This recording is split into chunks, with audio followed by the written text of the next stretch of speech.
या कुक्षि विवरे कृत्वा स्वयं रक्षति सर्वतः। नमामि जननीं देवीं परां प्रकृतिरूपिणीं। कृच्छ्रेण महता देव्या धारितोऽहं यथोदरे। तत्प्रसादात् जगदृष्टं मातुर्नित्यं नमोऽस्तु ते। पृथिव्या यानि तीर्थानि सागरादीनि सर्वतः वसन्ति यत्र तां नौमि मातरं भूतिहेतवे। మాతృదేవో భవ పితృదేవో భవ.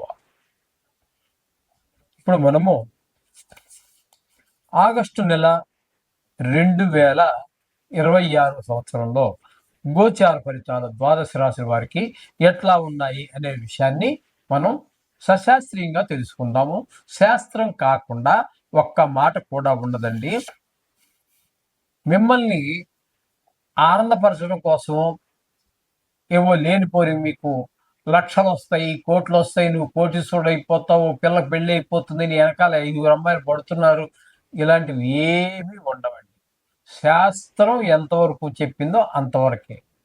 రాసి పెట్టుకుని బల్ల బుద్ధి చెబుతున్నా హరిహరాదులు ఈ బోడిగాడు చెప్పేదానికి హరి విష్ణువు, హరుడు అంటే శివుడు, వీళ్ళు కూడా తప్పించలేరంట. ఇలాంటివన్నీ ఏం ఉండవండి. శాస్త్రం చెప్పినంత వరకు నేను చెప్తాను. అందుచేత మీరు శాస్త్రమే కావాలనుకుంటే దీన్ని చూడండి, మా ఛానల్స్.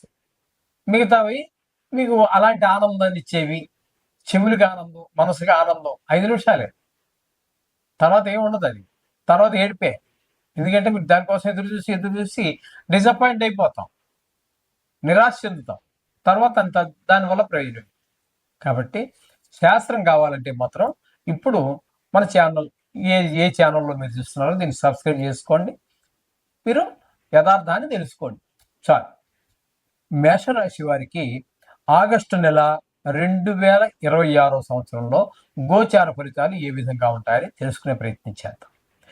మేషరాశి వారికి కుజుడు ద్వితీయ స్థానంలో 2 రోజులు, అంటే వృషభంలో 2 రోజులు, తృతీయ స్థానంలో అంటే తృతీయ స్థానం అంటే మిథునం అవుతుంది, మిథునంలో 29 రోజులు. ఆగస్టు నెలకి మనకి 31 రోజులు వస్తాయి కాబట్టి 31 రోజులు లెక్క వస్తుంది. అంచేత 29 రోజులు మ్యాక్సిమం తృతీయంలోనే 3వ స్థానంలోనే కుజుని యొక్క సంచారం జరుగుతోంది.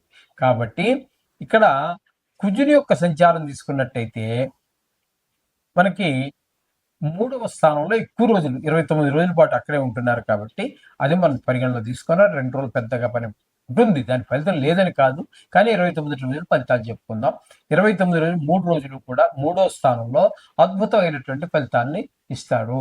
మీరు ఏ పని మొదలు పెట్టినప్పటికీ మీ బంధువర్గం కానివ్వండి, స్నేహితులు కానివ్వండి, అలాగే చుట్టుపక్కల వాళ్ళు కానివ్వండి, మీ ఆఫీస్లో కానివ్వండి, సహాధ్యాయులు కానివ్వండి, సహ ఉద్యోగులు కానివ్వండి, ఎక్కడ మీరు ఏ పని చేసినప్పటికీ కూడా వాళ్ళ యొక్క ప్రోత్సాహం, సహాయ సహకారాలు మీ అందరికీ తప్పకుండా కుజుడు అందజేస్తాడు. అలాగే మేషరాశి వారికి బుధుని యొక్క సంచారం తీసుకుందాం. తృతీయ స్థానం అంటే స్వస్థానం అవుతుంది. ఆ తృతీయ స్థానంలో 5 రోజులు ఉంటున్నారు. తదుపరి అదే బుధుడు చతుర్థ స్థానంలో వచ్చి 26 రోజులు ఉంటున్నారు. ఇక్కడ 26 రోజులు ఎక్కువగా ఉన్నారు కాబట్టి, అంటే బుధుడు 5 రోజులు అక్కడ ఉన్నప్పటికీ అక్కడ 3వ స్థానంలో కొంచెం దుష్ప్రభావాలు ఉంటాయి, అంటే ఎవరి యొక్క సహాయ సహకారాలు ఉండవు.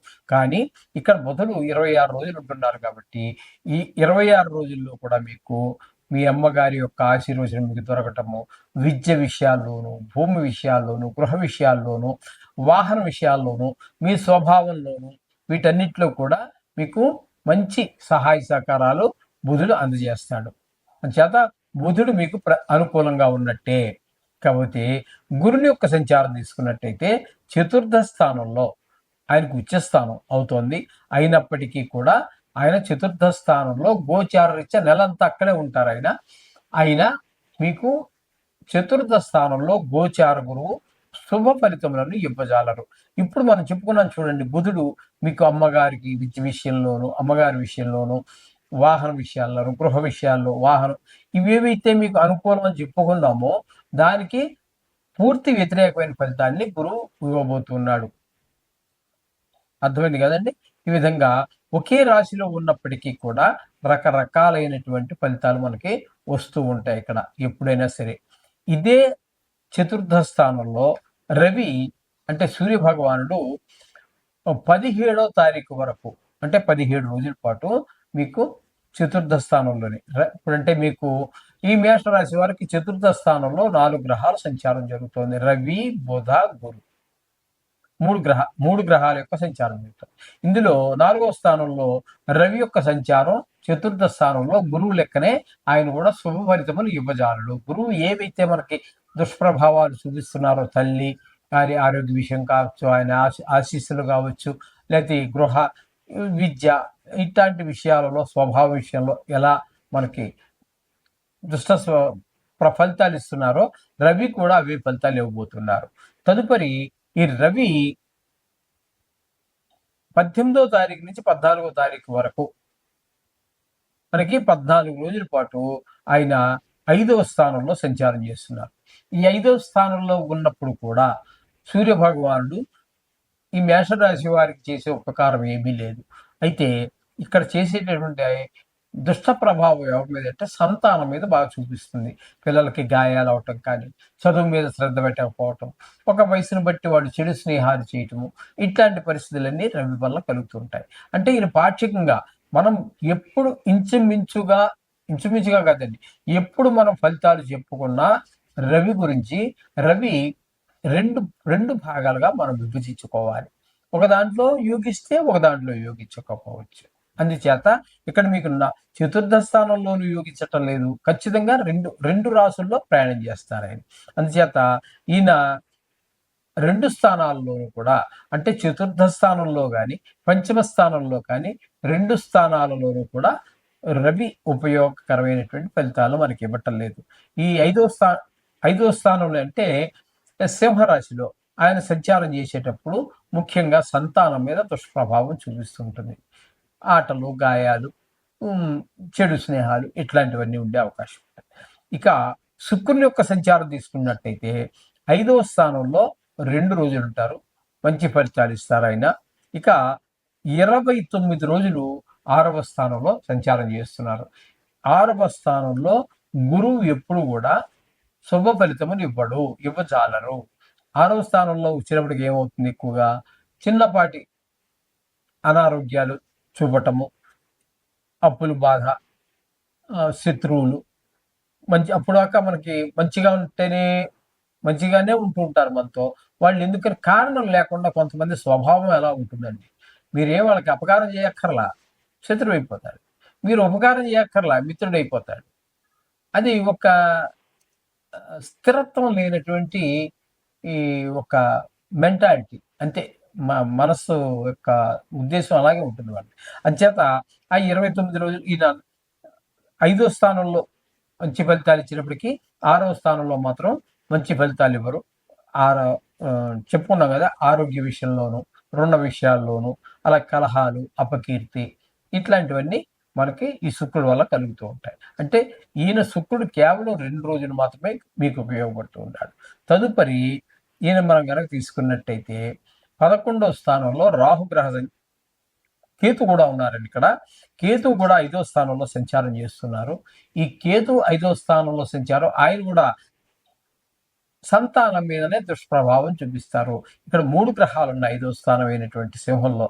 రవి ఉపయోగకారి కాదు, శుక్రుడు 2 రోజులు మాత్రమే ఉపయోగకారి, కేతువు నెలంతా ఉంటారు కానీ ఈయన కూడా సంతానం మీద దుష్ప్రభావం. రవి దుష్ప్రభావం, ఇక్కడ కేతువు కూడా సంతానం మీద దుష్ప్రభావం. ఇక ఏకాదశి స్థానంలో రాహుగ్రహ సంచారం ఉందండి. ఈయన మాత్రం మంచి పరిపూర్ణమైనటువంటి మీకు సహాయ సహకారాలు అందిస్తుంటారు. దీన్ని లాభస్థానం అని కూడా అంటూ ఉంటాము. అంచేత మీరు ఏ పని చేసినా మీరు ఆశించిన దానికంటే ఎక్కువ ద్రవ్యం లభించడం జరుగుతూ ఉంటుంది. అలాగే ధనం బాగా సంపాదించగలుగుతారు. ఏ పని చేసినా కూడా అందులో నైపుణ్యం అయితే అది బాగా కనిపిస్తూ ఉంటుంది. ఈ విధమైనటువంటి ఫలితాలన్నీ ఒక రాహు మీకు పరిపూర్ణంగా శుభుడండి వీళ్ళకి. ఇక శని భగవానుడిని తీసుకున్నట్టయితే ఏలినాటి శని జరుగుతోంది మేషరాశి వారికి. వ్యయ స్థానంలో ఉన్నారు. అందుచేత ధన వ్యయం, ధన నష్టం, అట్లాగా ధనానికి సంబంధించినటువంటిది ఈ అనేక రకాలైనటువంటి విపత్తులు జరుగుతూ ఉంటాయి. కొంతమందికి ఈ ధన విషయాల్లోనే కొన్ని చేతివాటు చూపిస్తూ ఉంటారు. ఉద్యోగంలో ఉన్న ప్రైవేట్‌గా జీవితం జీవిస్తున్న చేతివాటం అంటారు దాన్ని. అంటే దొంగతనం. ఈ దొంగతనం చేసేటటువంటి అలవాటు ఉన్నటువంటి వాడు ఖచ్చితంగా కారాగారం శిక్షలు అనుభవించేటటువంటి పరిస్థితులు కూడా ఏర్పడుతూ ఉంటాయి. కొంతమందికి భార్యా వియోగం కూడా జరుగుతూ ఉంటుంది. ఈ ఏ స్థానంలో ఈ శని భగవానుడు ఉండటం వల్ల. ఈ విధమైన ఫలితాలన్నీ కూడా ఈ రాశి వారికి కనిపిస్తున్నాయి. కాబట్టి వీరికి పూర్తిగా శుభగ్రహము అని చెప్పటానికి ఒక్క రాహు ఒకడు మాత్రమే ఉన్నారు.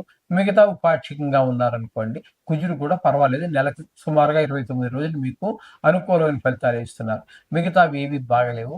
కాబట్టి వీరు ప్రతి విషయంలోనూ కూడా మాట విషయంలో కానీ, ధనం ఖర్చు పెట్టడంలో కానీ, అనవసరమైన వస్తువులు కొనటం ఇట్లాంటి వాటి ఏదైనా తల మీద చేపెట్టు కూర్చున్నామేంది? తల మీద చేపెట్టుకోకూడదు అలాగే. సరే, ఓకే. చెడుని సూచిస్తుందంటారు. అంచేత ఇక్కడ ఏలినాటి శని యొక్క ప్రభావం వీరి మీద మేషరాశి మీద గట్టిగా పడుతుంది. కాబట్టి వీరికి వీలుంటే వీటికంటే ఇక్కడ చాలా కాలం ఉంటుంది ఆయన. శని భగవానుడు అక్కడ ఇంచుమించుగా ఈ సంవత్సరం అంతా కూడా ఉండే పరిస్థితి ఉంది. కాబట్టి ఇలా మారుతారు. మారినప్పుడు చెప్తాము. కానీ వీరు మధ్యలో శని త్రయోదశి కానీ అట్లాంటివి ఏమైనా వస్తున్నట్టయితే ఆ శని భగవానుడికి సంబంధించిన తైలాభిషేకం కానీ అవన్నీ చేయించుకోవటం కానీ, ఆర్థిక పరిస్థితి బాగుంటే జపం చేయించుకోండి. లేదా అప్పుడప్పుడు శనివారం రోజు ప్రత్యేకించి వెళ్ళండి. కాసిన నువ్వులు ఒక రూ. 5 తీసుకొని, రూ. 10 తీసుకొని ఆయన పాదాల దగ్గర వేసి నమస్కారం పెట్టుకుంటుంది. సరిపోతుంది. అలాగే నిత్యం మీరు ఎలాగో మనం చెప్పుకుంటూనే ఉన్నాం, మన ఛానల్ మొదలైన దగ్గర నుంచి చెప్పుకుంటూనే ఉన్నాం నవగ్రహాల గురించి. ఆ విధంగా మీరు నవగ్రహ మంత్రం చెప్పుకోండి. ఇంకా మాకు ఆర్థిక పరిస్థితి బాగుందంటారా? శనికి ప్రత్యేకమైనటువంటి కొన్ని దేవస్థానాలు ఉన్నాయి. మనకి ఆంధ్రాలో మందపల్లి అని, ఇక్కడ కూడా హైదరాబాద్‌లో కూడా ఈ మధ్య ఏవో 1, 2 గుళ్ళేవో కట్టారని విన్నాను. ఎక్కడనేది అయితే డీటెయిల్ నాకు తెలీదు. అలాగే షిరిడీ వెళ్ళినటువంటి వాళ్ళు కూడా పక్కన ఏదో సింగనాపూర్ అనో ఏదో చెప్తున్నారు.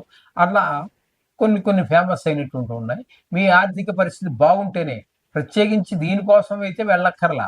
మన ఇంటి దగ్గర ఉన్నటువంటి గుళ్ళో నవగ్రహాలలో ఉన్న శనీశ్వరుడు ఆయన ఒకరే. మీ ఇంటిలో ఉన్న దేవుడు కూడా ఒకడే. కాబట్టి ఆర్థిక పరిస్థితి బాగుంటే అసలు సైట్ సీయింగ్ అన్నట్టు ఉంటుంది. క్షేత్ర మహత్యం కూడా కొంత ఉంటుంది. పూర్తిగా అది ఇది అని చెప్పలేము కానీ కొంత క్షేత్ర మహత్యం ఉంటుంది. ఆర్థిక పరిస్థితి బాగుంటేది. క్షేత్ర మహత్యం కోసం అప్పులు చేసి వెళ్ళక్కర్లేదు. అది సూచన. శోకం పోయాలి.